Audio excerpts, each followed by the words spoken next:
여러분 어제가 무슨 날이었는지 아세요? 혹시 너무 세상이 바빠서 이날도 기억하지 못하고 지난 건 아닙니까? 몇 주년이었죠? 66주년입니다. 한국 전쟁이 있은 지 66년이 벌써 지났어요. 나이로 치자면 벌써 환갑이 훨씬 넘었습니다. 그럼에도 불구하고 이 땅에는 통일의 기미는 보이지 않습니다. 오히려 지난 주간은 참 마음이 아팠어요. 통일에 점점점 가까워진 것이 아니고 점점점 멀어지는 우리 한반도에 일어나는 일들을 보면서 마음이 아팠습니다. 수요일 날 북한에서는 고고도 미사일을 발사해서 그동안 여러 번의 실패 거듭한 곳에 쏘아 올렸죠. 1000km 이상. 그들의 발표는 1400몇 킬로. 그 정도는 이제 우리 이 아시아 대륙을 넘어서 유럽이나 아니면 반대쪽 아메리카 대륙을 향해서 직접 미사일을 발사할 수 있는 능력을 갖췄다고 하는 것을 의미합니다. 거기에 핵탄두를 이미 핵은 북한이 가지고 있으니까요. 그걸 소형화해서 탑재만 하면 어디라도 세계 어느 곳이라도 핵탄두를 쏘아올 수 있는 그런 상황입니다. 거기에 또 대응하기 위해서 우리 한국은 나름대로 자체적으로 또 아니면 우리 우방과 함께 미국과 함께 일본과 함께 감시망을 구축하고 육해공군 군비를 증강시켜가는 과정이 있습니다. 우리나라 여러분 군비를 얼마만큼 지출한지 아세요? 우리나라 GDP 전체 국민 총생산량의 15%를 군비를 지출합니다. 1년이면 42조 원을 군비에 쏟아붓습니다. 세계의 군비 지출이 10번째예요. 엄청난 것입니다. 이렇게 북한이 나름대로 이렇게 북한은 군비 면에서 볼 때에는 우리의 지금 10분의 1밖에 안 됩니다. 우리가 42조 원 1년에 지불하면 북한은 얼마예요? 4조 원밖에 못합니다. 경제적으로 어려우니까 그렇겠죠. 이 사람들이 북한이 일반적인 군사의 경쟁으로는 게임이 되지 않으니까 비대칭 전력이라고 하는 것을 개발하는 것이 이렇게 고고도 미사일을 개발한다든지 아니면 원자력을 개발하는 거예요. 대칭 전력으로는 게임이 안 되니까.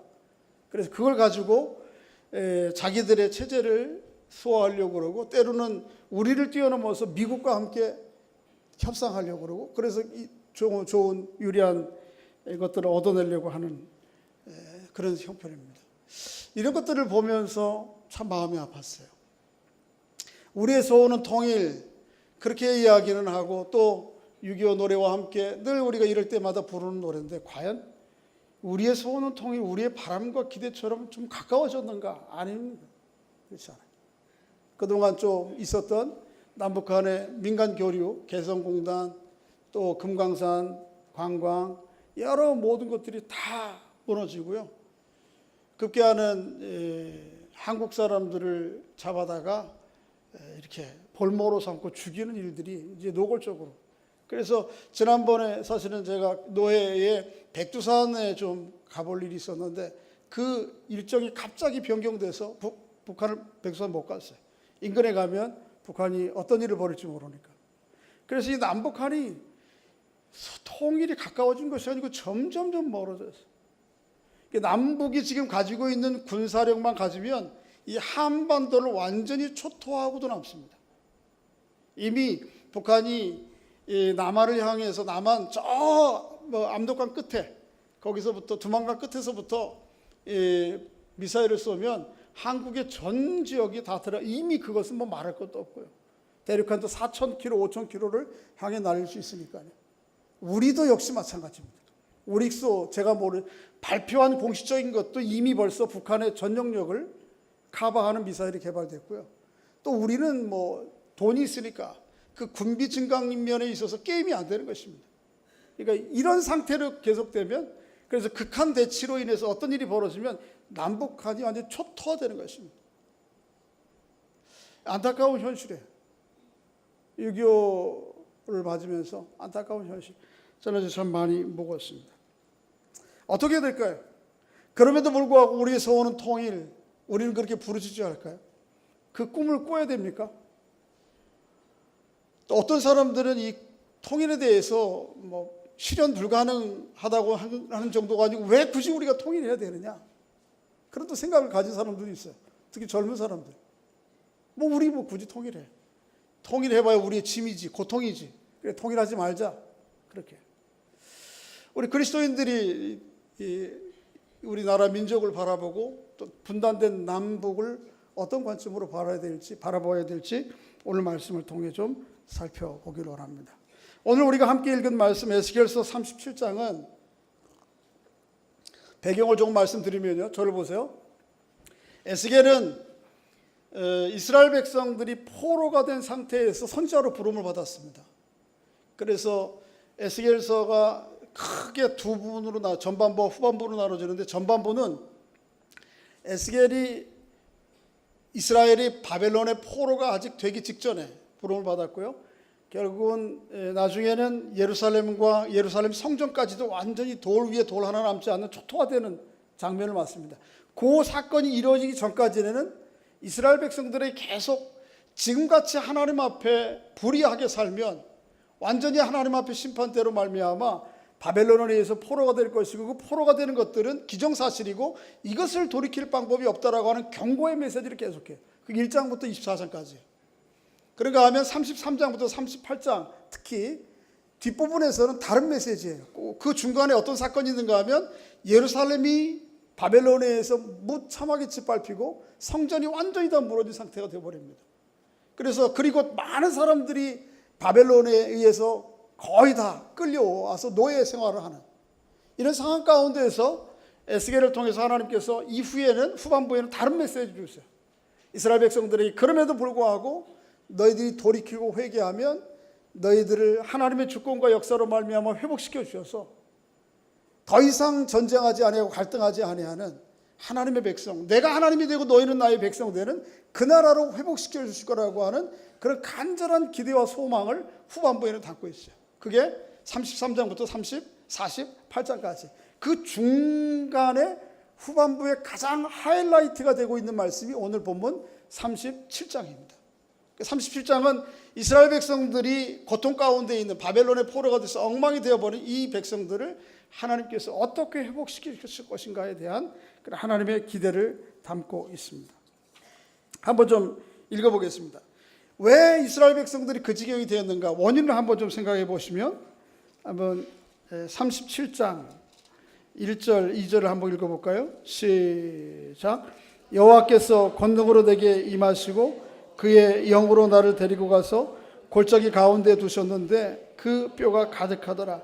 나를 그 뼈 사방으로 지나가게 하시기로 본즉 그 골짜기 지면에 뼈가 심히 말랐고 아주 말랐더라.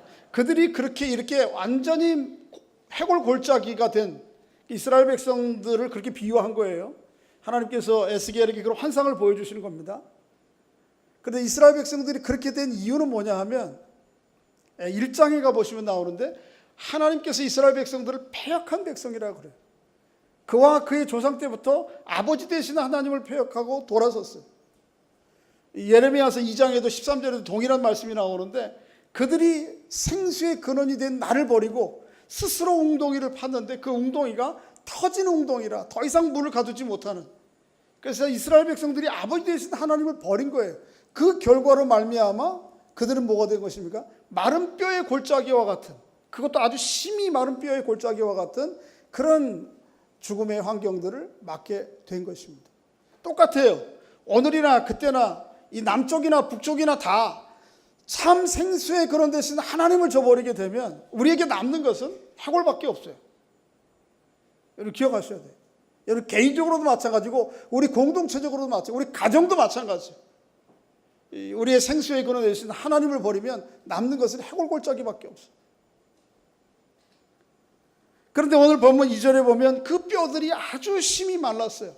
이제 막 죽은 게 아니고 더 이상 어떻게 회복 불가능할 정도로, 회생 불가능할 정도로 그렇게 된 것입니다. 참 안타까운 일이죠. 자기 민족들의 모습들을 이런 모습으로 본다고 하는 것이 에스겔에게 얼마나 고통스럽고 힘든 일이겠어요. 그런데 이 말씀을 읽으면서 저는 우리 한반도가 이렇지 않은가 생각합니다. 우리 한반도가 그 육로로 개성공단을 드나들고 또 금강산을 오가셨던 분들이 계세요. 그분들 얘기를 들어서 우리 교회 집사님 한 분도 가셔오셨는데 휴전선을 넘자마자 남과 북이 아주 극명하게 갈리는, 아 이게 남쪽이 이게 북한이구나 라고 하는 것이 누가 보더라도 눈에 확연히 들어오는 장면이 하나 있대요. 그게 뭔지 아세요? 산이에요. 산. 남쪽은 올라가면서 강원도를 올라가다 보면 아주 습히 무거지고 산마다, 그런데 휴전선을 넘어서 개성이나 북한 쪽으로 가다 보면 다 완전히 밝게 벗겨버린 민둥산이에요. 뭐 휴전선 근처야 군사 목적으로 그렇게 했다고 하지만 개성을 가는 동안 계속해서 금강산을 가는 동안 계속해서 산하가 완전히 다 밝아벗겨졌어요. 땔감이 없으니까 그 끌어다 쓰는 것이고요. 그런데 저는 그 모습을, 그 얘기를 들으면서 그게 단지 북한의 산하만이겠는가? 북한의 산하가 아니고 뭐예요? 그게 북한의 주민들의 실상이에요. 김정 아들 둘째가 누구죠?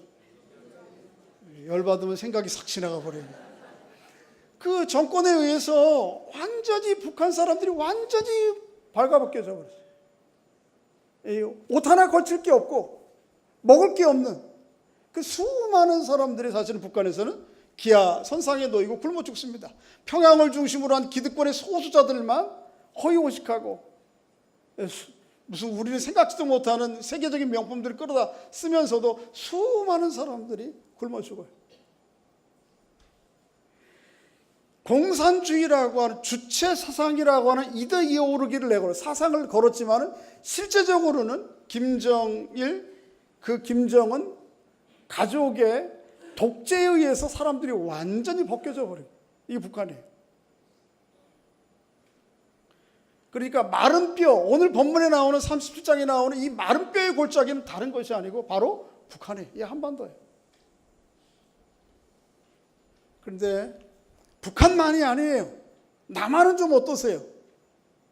남한은 북한과 같이 먹을 것이 없거나 입을 것이 없어서 헐벗지는 않습니다. 오늘도 배고파서 굶어 죽는 분이 있다 하면 여러분 빨리 알려주셔야 돼요. 동에 알려주시고 정부에 알려주시고 그게 안 되면 안 도와주면 교회로도 알려주세요. 얼마든지 우리가 쌀 사다가 드릴 수 있잖아요. 정보가 없거나 루트를 몰라서 그러지 우리 남한의 사람들은 먹는 것과 입는 거 헐벗지 않습니다. 오래된 옷 갖다 버리는 이 통에 보면요 차로다가 싣고 가요. 그런데 남한은 그런 문제 때문에 고통과 고난을 당하는 게 아니고요, 또 다른 차원의 고난과 고통, 아픔과 슬픔이 있어요. 지난주에 우리 청년들에게 헬조선, 저주 같은 조선, 한국 땅, 그런 뜻이에요. 또 뭐예요? 흑수저. 이런 거에 여러분 매이지 말라고, 그런 논리에 여러분 스스로 순응하지 말라고 그런 말씀을 드렸는데, 또 한쪽으로는 어떤 생각이 드냐면 그게 사실은 어떤 측면의 사실이거든요. 기회가, 균등함이 사라지고, 그래서 사법고시 보는데도 아버지가 뭐 했느냐 이거에 따라서 붙여주고 안 붙여주고, 사법고시가 아니고 뭐죠? 네, 하여튼 그런 거 있어요. 부의 기회가 균등하지가 않고요. 그래서 여기저기 눈물들이, 고통과 아픔들이 많아요. 이 한국에는, 남한에는 북한의 공산주의와 주체 사상이라고 하는 이데올로기, 잘못된 이데올로기 때문에 발가벗겨졌다면, 남한은 허울이 좋은 자본주의죠. 실제적으로 이 자본주의가 정말 그 밑에 자본주의 유지해 줄 만한 정신과 사상, 이게 없다면, 그래서 막스 베버라고 하는 사람이 일찌감치 그런 얘기했어요. 자본주의와 프로테스탄티즘이라고, 기독교 정신이라고, 이게 맞물려 있지 않으면 자본주의는 철저하게 사람들을 더 괴롭히고 학대하는 도구로 쓰여질 수 있어요. 우리 한국 사회가 지금 거의, 그래서 그것들을 좀 표현이 좀 거칩니다만 양해하고 들으시면 천민자본주의라고 해요. 아주 천박하게 된 자본주의. 그래서 오로지 나만 벌어서 나만 쓰면 되고 옆에 사람들이 뭘 어떻게든 상관없는. 미국의 부자들이 우리에게 좀 감동받는 것은 뭐냐면 그들 안에 그런 프로테스탄티즘, 기독교의 정신이 있는 거예요. 돈을 많이 버는 막스 저버나 마이크로소프트의 빌 게이츠나 워렌 버핏이나 이 사람들이 대부분의 돈 번 것을 어떻게 하죠? 사회에 환원합니다. 우리나라 재벌들은 안 그래요. 우리나라 재벌은 그런 정도 아니고 방법이 아주 아주 교묘한 방식으로 엊그제 요새 신문에 오르락내리는 대기업 있잖아요. 예?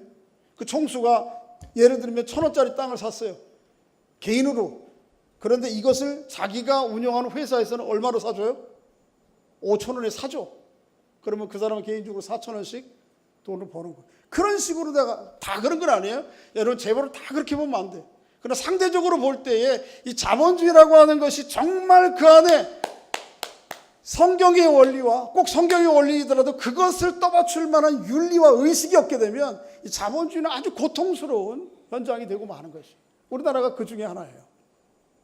여러분 OECD 국가의 자살률이 얼마인지 아세요? 10만 명당 12.1명입니다. 10만 명당 몇 명이요? 12.1명이 OECD 국가의 평균 자살률이에요. 우리나라 자살률 얼마인지 아세요? 10만 명당 29.1명으로 세계 1위예요. 평균의 몇 배예요? 거의 3배에 가까워요. 놀랍지 않으세요? OECD 평균이 12.1명인데 우리나라는 29.1명으로 1위라니까요. 우리가 대한민국을 그저 먹기 좋은 세상, 살기 좋은 세상으로 박수만 칠 수 있는 일이 아니에요. 상황이. 보이지 않는 곳에서 눈물을 흘리는, 보이지 않는 데서 죽어가는 수많은 사람들이 있는 거예요. 12.1명, 29.1명을 우리 5천만 숫자로 확인하게 되면 1년에 몇만 명 죽는 거예요. 계산이 수학이 잘 안 돼요. 북한에서 기아선상에서 죽는 사람도 그게 고통이지만 남한에서 이런 문제 때문에 인해서 말 못할 고통과 아픔 가운데 있는 사람들이 죽어간단 말이에요. 그러니까 어떻게 보면 영적인 눈으로 보면 이 휴전선 북쪽만 마른 뼈 골짜기가 아니고 이 남쪽도 역시 마른 뼈 골짜기. 어떻게 이 남한과 북한이 이 마른 아주 심히 말라버린 해골 골짜기 같은 이 세상이, 이 한반도가 다시 생기 넘치는 세상, 사람 살만한 세상이 될 수 있을까요? 어떻게 할까요? 물론 저는 남한의 위정자들과 북한의 위정자들이 국민들을 위하고 또 사람 살만한 세상이 위해서 정책도 세우고 법도 만들고 문화도 만들고 여러 가지 해야 되는, 수고해야 되는 거 알아요. 우리가 그거 지지해야 돼요. 또 그렇게 하려고 하는데 힘주고 우리가 박수 쳐주고 도울 일이 있으면 도와줘야 돼요. 그러나 분명한 것은 근본적으로 이 나라 민족이 바뀌는 것은 그런 제도와 또 연대와 정책만 가지고는 되는 것이 아니라는 것이죠. 오늘 본문이 그 사실을 얘기해요. 한번 좀 읽어보겠습니다. 본문 3절, 37장 3절 한번 읽어보겠습니다. 30장 3절 시작. 그대가 내게 이르시되 인자야 이 뼈들이 능히 살 수 있겠느냐 하시기로 내가 대답하되 주 여호와여 주께서 하시오. 또 내게 이르시되 너는 이 뼈들에 대하여 이르기를 너희 마른 뼈들아 여호와의 말씀을 들을지어다. 주 여호와께서 이 뼈들에게 이같이 말씀하시기를 내가 생기를 너에게 들어가게 하리니 너희가 살아나리라. 저를 보세요. 에스겔 골짜기에 마른 뼈들이 살아나는 유일한 방법은 하나님의 말씀을 듣는 것입니다. 에스겔이 전한 하나님의 대언하는 말씀을 받아들이는 것이고 그 말씀을 통해 오는 하나님의 생명력으로 회복될 수 있어요. 다른 방법 없어요. 마찬가지예요. 이 나라 민족적 역시 마찬가지예요. 남한이, 북한이 정말 사람 살만한 세상으로 바뀌고 사람 살만한 곳이 되려면 하나님의 말씀을 듣는 것밖에 없어요. 우리가 제도가 어느 전임 대통령이 얘기했던 것처럼 이 북한이 한 국가 두 체제 방법으로 이런저런 제도를 만들고 또 저 동의해요. 또 다른 방법도 있을 수 있어요. 지금 어떻게 보면 정권이 하는 것처럼 북한을 일방적으로 끌려가서는 안 된다. 우리 나름대로 좀 뭐라 그럴까요? 헌금 좀 내줘야 된다. 이것도 논리도 필요하다고 생각해요. 그래서 때로는 공약 이런 무슨 전략적으로 필요한 거예요. 그때 하나님께서 그런 것도 지혜를 주셔야 된다고 생각하지만 근본적으로 남북한이 근본적으로 바뀌는 일은 한 심령 안에 하나님의 말씀이 임하고 그 말씀을 통해서 하나님의 생기가 드러나야 회복되고 살아나는 것입니다. 우리는 이거를 마음에 꿈꿔야 돼요. 그리고 이것을 위해서 기도해야 돼요.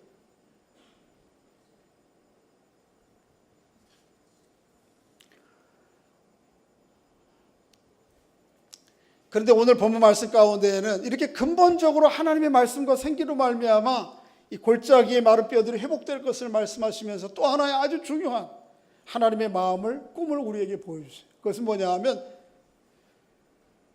이스라엘이 남과 북으로 갈라진 상태로 둘 다 패망했거든요.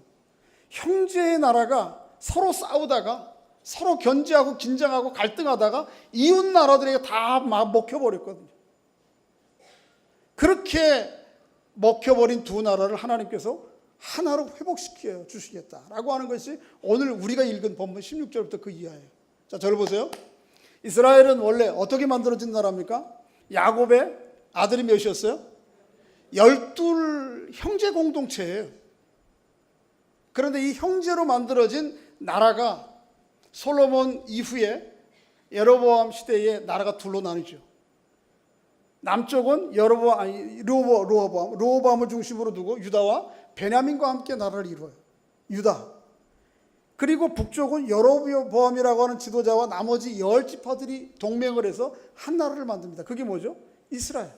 이 둘로 우리나라하고 똑같아요. 아주 너무 유사해요. 이스라엘. 그러니까 오늘 이 본문을 읽으면서 이게 도대체 이스라엘 이야기인지 오늘 우리의 얘기인지 생각이 안 들 정도로 우리 얘기예요. 우리 얘기. 그렇게 남북이 갈려져서 사사건건 갈등하고 다툼하는 것이죠. 이렇게 둘이 갈등하다가 정작 사실 형제인데 정작 서로 우애하고 잠언서 17장에 17절에 보면 형제는 위급한 때를 위하여 서로 어려울 때는 있는 거잖아요. 서로 우애하고. 근데 그 형제된 사명을 잃어버리고 남북한이 갈등. 그래서 늘 어떻게 하면 남쪽은 북쪽을 비난하고 북쪽으로 어떻게 하려고 북쪽은 남쪽으로 어떻게 하려고 계속 그 상태. 그러다가 BC 722년에 북쪽은 아시리아라고 하는 나라에 침공받아서 완전히 그들의 밥이 됩니다. 이거 보고 남쪽이 정신 차려져요. 어떻게 됩니까? 우리의 형제의 나라가 이렇게 엉망이 됐구나. 회개하고 돌이켜야 되는데 그들은 어떻게 했습니까? 오히려 박수쳐요. 그리고 자신들의 실상을 돌아보지 않아요. 그러다가 결국은 BC 586년에 남쪽조차도 어느 나라에 바벨론에 의해서 포로가 됩니다. 아마 두 나라가 이방 나라의 포로가 된 이후에 아마 깨달았을 거예요. 그때 둘이 갈등하고 다툴 것이 아니고 하나님 앞에 어떻게 살아가야 될지를 도모하고 또 그렇게 살아가지 못하는 남북이 있다면 서로에게 좋은 도전을 통해서 하나님 앞에 바로 사가기를 힘쓰고 두 나라가 힘을 합쳐서 외세의 침입과 고통으로부터 우리를 막아야 되겠다고 이 생각을 아마 언제 했을 거냐 하면 두 나라가 이제 완전히 아시리아와 바벨론 포로된 이후에나 깨달았을 거란 말이에요. 아, 그때 화해했어야 되는데 그때 용서했어야 되는데 그때 손을 잡았어야 되는데 그러다가 어떻게 해요? 기회를 다 놓친 거예요.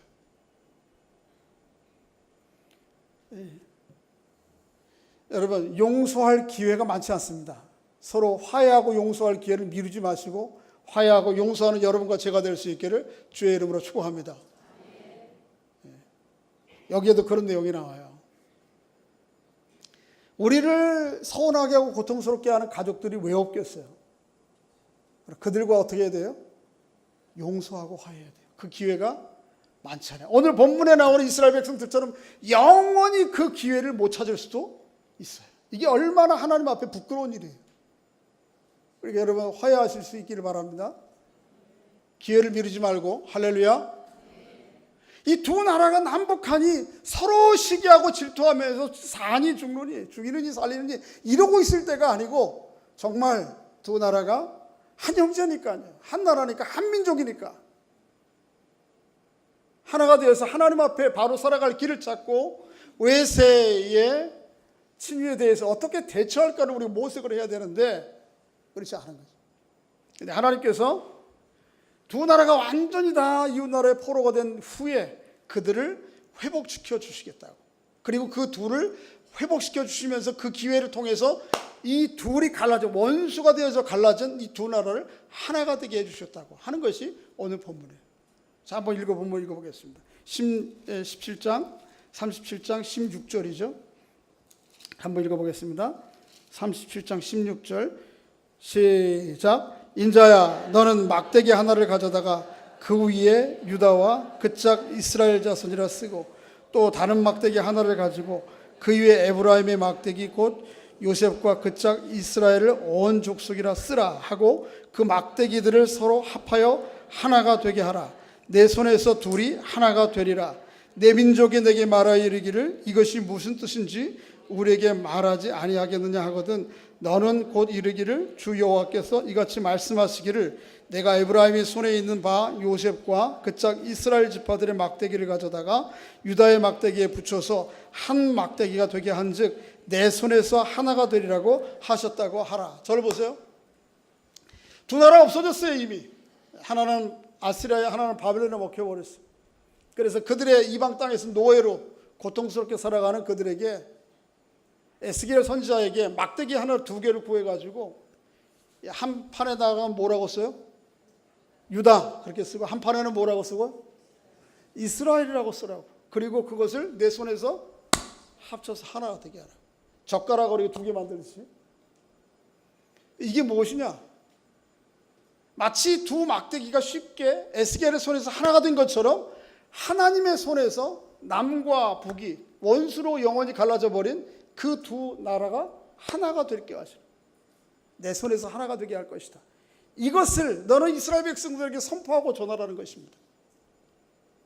오늘 우리로 얘기하면 이런 거예요. 오늘은 저와 여러분이 집에 돌아가셔서 이만한 판때기 하나 두 개를 구해야 돼요. 그리고 여기다 남쪽에 뭐라고 써야 돼? 안쪽에 뭐라고 써요? 네? 남한이라고 쓰고 여기는 뭐라고 써? 북한이라고 써서 막대기를 두 개 딱 붙여가지고 들고 다녀야 돼.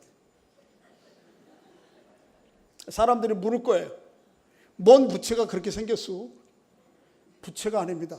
그리고 한쪽을 펼쳐 보이면서 이것은 뭐예요? 남한. 한쪽을 펼쳐서 이건 뭐예요? 북한. 이것이 막대기가 내 손에서 하나가 된 것처럼 하나님께서 이 나라와 민족을 하나로 만드실 것입니다. 할렐루야. 그것을 선언하고 그것을 위해서 기도하고 이거 하라는 거예요. 오늘 이 시대에 본문에 나오는 남과 북이 우리 다름 아닌 우리 한반도에 여기 하나님께서 마치 에스겔 손에서 두 막대기가 하나 된 것처럼 하나님의 손에 의해서 남북한이 하나 될 것이라고 하는 이 하나님의 꿈과 열망을 이 마음에 여전히 품고 그거 들고 다니면서 사람들에게 얘기하라는 거예요. 선포하라는 거예요. 그리고 소망을 잃지 말라는 거예요. 이 나라가 통일됐고 이 민족이 하나가 될 것을. 우리도 그렇게 한번 좀 만들어가지고 다닐까요? 그러면 조금 그걸 또 비아냥하게 보는 사람들을 보면 정신 나갔다 그러겠죠. 그렇게 막대기는 들고 다니지 않을지언정 우리 예수 믿는 사람들 마음 가운데는 이 마음의 막대기가 있어야 돼. 죽는 날까지 통일이 되겠습니까? 지금 남북한이 하는 꼴을 보세요. 아니에요. 그래도 하나님의 손에서 하나가 됩니다. 그게 하나님의 말씀이에요. 우리 예수 믿는 사람들이 이거 붙들고 살아야 되는 거예요. 왜요? 하나님께서는 에베소서 1장 9절부터 10절 말씀에 보면 그리스도 안에서 하늘에 있는 것이나 땅에 있는 것이나 언젠가는 통일되거든요.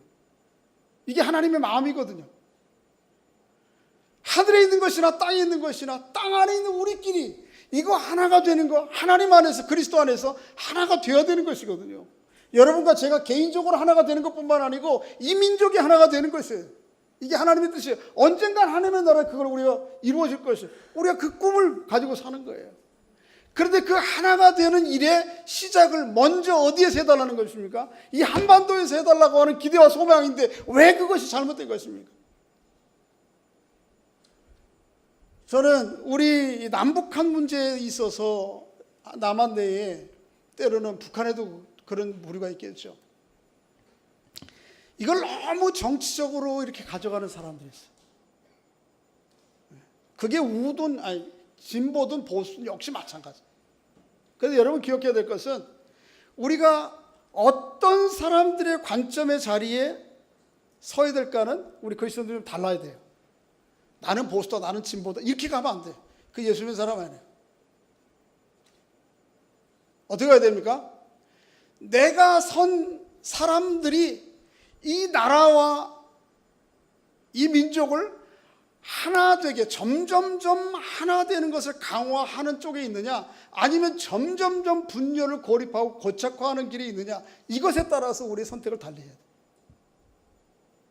왜요? 하나님의 뜻은 무엇입니까? 하늘에 있는 것이나 땅에 있는 것이나 특별히 여러분과 하나가 되는 것. 제가 에스겔서를 37장 읽으면서 이 에스겔서의 신학적 버전이, 신약 버전이 에베소서 2장이에요. 에베소서 1장부터 10절, 2장 1절부터 10절까지가 에스겔서부터 1장 1절부터 15절까지 우리를 하나님께서 어떻게 회복시키시는가, 이에 대해서 얘기해요. 하나님의 말씀과 생기로 회복시키십니다. 그리고 16절부터 오늘 보면 이하에 보면 두 민족이 하나가 되는 것을 얘기하잖아요. 에스겔서도 에베소서 똑같은 구조예요. 이 1장 1절부터 2장 1절부터 10절까지가 어떻게 우리가 구원 얻는가, 하나님의 은혜로 구원 얻는다 얘기한 다음에 11절부터 나머지가 뭐예요? 이방과 유대인이 하나가 되는 것을 얘기해요. 우리가 한 사람이 한 사람 하나가 되는 거 꿈꿔야 되지만 그것뿐만 아니고 공동체가 하나가 되는 거, 민족이 하나가 되는 거. 우리 한 형제잖아요. 갈라진 이 민족이 하나가 되는 걸 꿈꾸지 않으면 누가 이 꿈을 꾸겠습니까? 이게 우리 아버지 하나님의 마음이잖아요. 남북이. 여러분, 아무리 세상 사람들이 무슨 통일, 요원해, 그래도 우리는 거기에 동의하면 안 됩니다. 또 젊은 사람들은 왜? 뭐라 그래요? 왜 통일이에요? 저희 집에 어떤 이런 사안이 나오면 의견들이 네 사람이 있는데 네 사람이 다 달라요. 그래서 이게 좀 스펙트럼을 이렇게 해놓으면 좀 하여튼 있어요. 갈등이 있어요. 근데 그 중에 어떤 사람은 그 친구만이 얘기해가지고 아마 그 부류에 그런 사람들 생각하는 사람이 많을 것 같아요. 왜 통일해야 되니? 왜 통일을?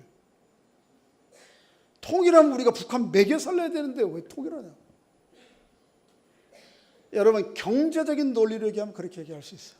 그러나 하나님의 나라는 그런 거 아니에요. 예수 믿는 사람들이 그런 시각으로 가면 안 되는 거예요. 하나님은 하나 되게 하시는 거죠. 화평의 하나님이에요. 고린도후서에 보면 하나님께서 우리와 화평하신 다음에 우리에게 모든 사람들과 화평하게 하는 직책을 주셨다고 그랬어요. 마태복음 5장 8절에 보면 뭐라고 그래요? 화평케 하는 자는 그들의 이름이 뭐예요? 하나님의 아들이라 일컬음 받을 것이요. 하나님의 아들, 딸이라고 일컬음 받은 여러분과 저는 어느 자리에 있어야 됩니까? 하나가 되게 하는 자리, 화평하게 하는 자리, 통일되게 하는 자리에 있어야 됩니다. 그럼 우리의 시대에 뭐래요? 우리가 상관없어요. 그게 아니에요. 지난 6월 초에 제가 신학 심포지엄에 참석을 했는데 거기에 독일의 선교사로 오랫동안 가 계신 한국 목사님이 오셔서 독일의 통일과 독일 교회의 역할에 대해서 강의를 하셨는데 그것 중에 제가 많은 것 중에 두 가지 기억하는 거 있어요.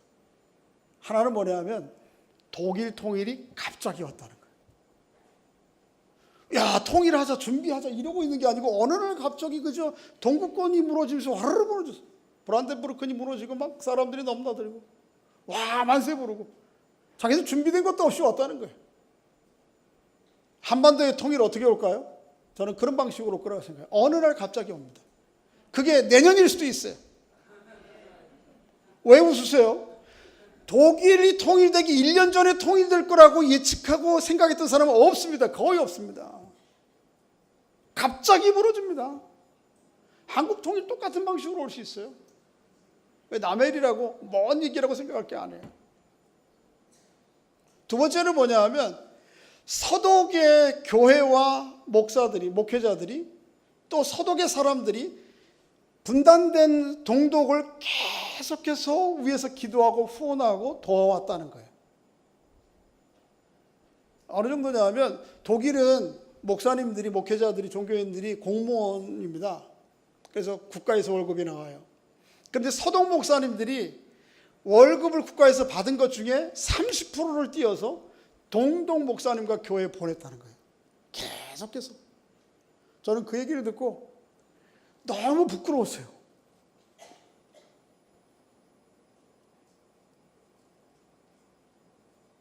내가 하나님의 나라를 꿈꾸고 우리가 하나님의 나라를 얘기한다고 하면서 뭘 했는가? 물론 여러 가지 북한이 아주 독특한 면이 있어서 우리가 재정적으로 호라는 면에 있어서는 우리가 좀 예의 방법을 잘 지혜롭게 해야 되지만 뭐 그런 거 빌미를 두고 내가 과연 할 일은 안 한 건 아닌가? 자기의 월급의 30%를 잘라서 계속해서 핍박과 고난 가운데 있는 동독의 교회 목사들과 목사님들과 교회를 도왔다는 거예요. 그들을 통해서 동독에서 고난받고 고통, 탄압 가운데 있는 사람들을 계속 도왔다는 거예요.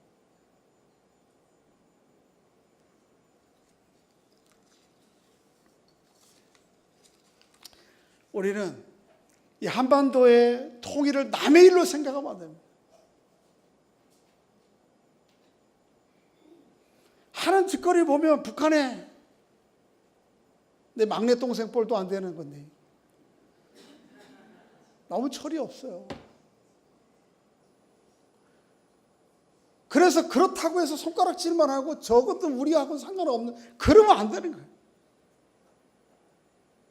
내 형제예요. 우리 한 민족이에요. 한 나라예요. 우리가 서로 치고받고 하면서 남북한이 북쪽 이스라엘과 남쪽 유다가 그렇게 서로 갈등하면서 결국은 나중에 북쪽 아스리아에게 먹히고 남쪽 바벨론에게 먹히는, 그래서 형제간에도 제대로 한번 화해하고 용서할 줄 모르고 영원히 끝나버린 그들을, 지금까지 안 끝난 거예요. 사실 하나님께서 결국 그들을 하나님의 손에서 하나 되게 하시고 회복시켜 주실 그 꿈을 오늘 본문으로 우리에게 보여줘. 이게 누구에게 하는 꿈이에요? 여러분과 저에게. 어디를 품어야 돼? 북한을 품어야 돼. 그리고 그들을 위해서 기도해야 돼. 또 그들을 위해서 우리가 무엇인가를 좀 해야 돼. 제가 그 강의를 듣고 쭉 마음의 부담은 있어 왔는데 어떻게 교회적으로 할 것이냐, 좀 더 고민을 좀 해야 될 것 같아요. 지혜롭게. 그래서 아마 올 연말쯤에 뭐 좀 방법이 좀 나오지 않을까 싶은데요. 중요한 것은 이것입니다. 통일을 포기하면 안 됩니다. 특히 예수 믿는 사람들이 통일을 포기하는 것은 하나님 앞에 범죄입니다. 통일이 안 된다고 얘기하는 것은 더 큰 범죄입니다. 왜요? 하나님 안에서, 그리스도 안에서 하나님은 모든 것을 뭐 하기를 원하시죠? 하나 되게 하시고 통일되는. 한번 좀 찾아보세요. 제가 말로 하니까 여러분들이 자꾸 에베소서 1장 9절부터 한번 10절부터 읽어보겠습니다.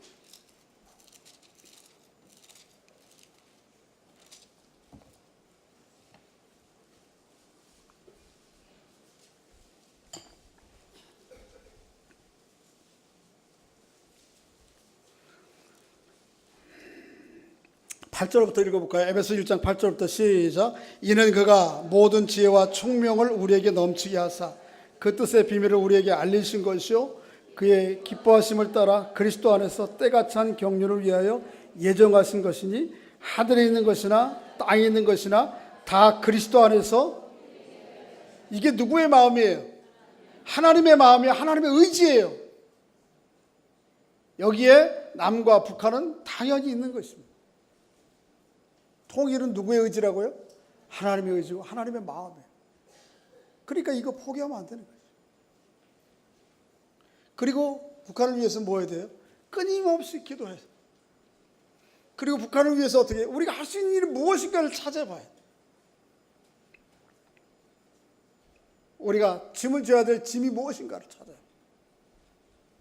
그렇게 북한을 품고 통일을 꿈꾸며 기도하며 짐을 지는 여러분과 제가 될 수 있기를 주의 이름으로 축복합니다. 성경 한 절 읽고 마치겠습니다. 이사야서 2장 4절인데요. 준비되셨나요? 제가 부탁했는데 안 나와요? 예, 한번 읽어보겠습니다. 시작. 그가 열방 사이에 판단하시며 많은 백성을 편결하시리니 무리가 그들의 칼을 쳐서 보습을 만들고 그들의 창을 쳐서 나들을 만들 것이며 이 나라와 저 나라가 다시는 칼을 들고 서로 치지 아니하며 다시는 전쟁을 연습하지 아니하리라. 이게 우리의 소원이어야 되고 우리의 기도 제목이어야 되고 또 우리가 꿈꿔야 될 것입니다. 더 이상 우리가 남과 북이 칼을 들고 싸우는, 창을 들고 싸우는 것이 아니에요. 오히려 그 창과 군비들을 다 녹여서 보습을, 쟁기를 만들고요. 낫을 가지고 뭘 만들어요? 아니, 창을 가지고 뭘 만들어요? 낫을 만들어요. 생명을 일구는 도구들을 사용하는 그 나라가 이 땅에 빨리 와야죠. 그때가. 그래 더 이상 서로를 향해서 전쟁 연습하지 않는 그 나라 우리 꿈꿔야 됩니다. 그러면 기도해야 됩니다. 그렇게 하나님의 사람으로서 개인과 개인의 화평을 이룬 것뿐만 아니고 하나님의 교회로서 이민족의 통일됨을 이루어가는 거기에 뭔가 일조하는 여러분과 저 우리 한국교회 될 수 있기를 주의 이름으로 축복합니다. 이 시간 우리 함께 기도 제목을 좀 나누고 기도하겠는데요. 어떤 기도 제목이냐 하면 한번 좀 보여주세요. 한번 읽어보겠습니다. 첫 번째 기도 제목 세 가지인데 시작. 하나님 이 땅의 황무함을 불쌍히 여겨 주옵소서. 북한뿐 아니라 남한 한반도가 여러 형태의 죽음으로 말미암아 마른 뼈와 같이 된 형편을 불쌍히 여겨 주옵소서. 우리를 불쌍히 여겨달라고 기도하십시다. 두 번째는 시작. 하나님 남과 북은 내 손에서 하나가 되리라고 말씀하신 대로 하나님의 주권에 의해서만 하나 될 수 있음을 고백합니다. 이 말씀을 속히 이루어 주옵소서. 하나님 하나 되게 해주십시오. 빨리. 세 번째 시작. 하나님 극한 대치 상태에 있는 한반도에 화평의 언약이 체결되게 하시고 그 화평의 언약이 영원한 언약이 되게 해 주옵소서. 제가 시간이 없어서 이 말씀 못 드렸는데 26절부터 27절 8절에 보면 하나님께서 이스라엘 백성들 안에 화평의 언약을 세우시고 그 화평의 언약이 영원한 언약이 되게 하시겠다고 그렇게 약속하세요. 이 한반도에도 그런 은혜가 있으면 좋겠습니다. 더 이상 문서로 남는 그런 언약이 아니고요. 화평의 언약이 이루어지고 화평의 언약이 영원한 언약이 세워지는 그 나라를 위해서 기도해야 되겠습니다. 우리 찬양 좀 같이 하고 하겠는데 아까 했던 찬양 할라에서 백두까지 찬양하고 우리 합심해서 기도하고 우리 좀 같이 찬양 좀 해주세요. 이 땅의 동과 서 이 땅의 동과 서남과 북 가득한 죄악 용서하소서. 모든 우상들은 무너지고 주님만 높이는 나라 되게 하소서. 이 땅에 지친 모든 영혼 주 예수 사랑 알게 하소서. 저들의 아픔과 눈물 씻는 주님의 보혈 이 땅 치유하소서. 성령의 바람 성령의 새바람 이 땅에 불어소서. 주의 영 그 생기로 우리를 다시 살리사 이 땅에 하나님 영광 그런 나라가 되게 하소서. 열방에 하나님 나라 비추는 그런 나라가 되게 하소서. 한라에서 백두까지 한라에서 백두까지 백두에서 땅끝까지 에서 땅의 끝까지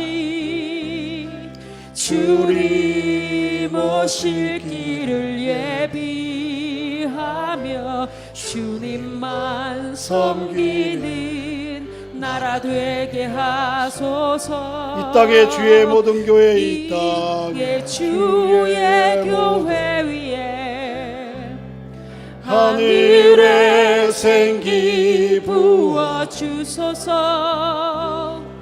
열방을 치유하는 주 백성 주님의 군대를 일으켜 주소서. 아멘. 성령의 새바람, 성령의 새바람 이 땅에 불어서서 주님의 생기로 우리를 다시 살리사 이 땅에 하나님 영광 거하리 그런 나라가 되게 하소서. 열방에 하나님 영광 비추리 그런 나라가 되게 하소서. 우리 이 시간 함께 한 목소리로 기도할 때에 세 가지 기도 제목. 하나님, 마른 뼈의 골짜기가 된 이 한반도를 불쌍히 여겨 주옵소서. 내 손에서 둘이 하나가 되리라 약속하셨는데 이 약속의 말씀이 속히 이루어지게 해 주시옵소서. 아버지 하나님, 남북 간에 화평의 언약이 체결되게 하시고 그 화평의 언약이 영원한 언약이 되게 해 주시옵소서 라고 한번 주여 부르짖고 나라 민족을 위해서 북한을 가슴에 품고 기도하겠습니다. 주여! 아버지 하나님, 아버지 하나님, 우리를 불쌍히 여겨 주옵소서.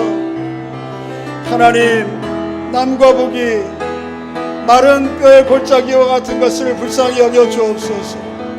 아버지 하나님, 북한은 우리 김일성, 김정인 독재 체제하에 모든 주민들이 헐벗고 발겨벗김을 당하고 마른 뼈와 같이 아버지 하나님 그 우상 독재의 틀을 벗어나지 못하고 그 소나기에서 벗어나지 못하는 가운데 있사오니 불쌍히 여겨 주시기를 합니다. 우리 남한을 불쌍히 여겨 주옵소서.